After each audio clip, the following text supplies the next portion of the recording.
জীবনে যদি বেশি কষ্ট পেয়ে থাকেন, তাহলে দেখবেন আপনাদের কাছের মানুষ, সাথের মানুষ, প্রিয়জনের মানুষ, তারাই বেশি কষ্ট দিয়ে থাকে। যাদেরকে আপনি আপন ভাইবে আপনার মনের কথাগুলো শেয়ার করেন, দেখবেন তারা আপনার কথাগুলো এক ধাপ আগে মানুষের কাছে, আশেপাশে মানুষের কাছে বলবো। এতে আপনাকে মানুষের কাছে খারাপ বানাইব। যদি এরকম কারো সাথে হয়, তাহলে এখনই সাবধান হয়ে যান। সেই লোককে এড়িয়ে চলেন, একা থাকেন, প্রয়োজনে একা থাকেন। মনের কথা কাউরে তো শেয়ার করবেনই না। তাদের সাথে সম্পর্ক রাখাই বাদ করে দেন, কারণ তারা আপনার এমন ক্ষতি করবে, যে ক্ষতির ভোগান্তি আপনার সারাটা জীবন পোহাইতে হইব।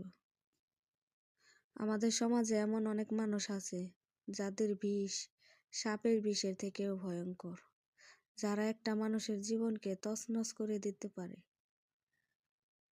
তাই সবাই সাবধান।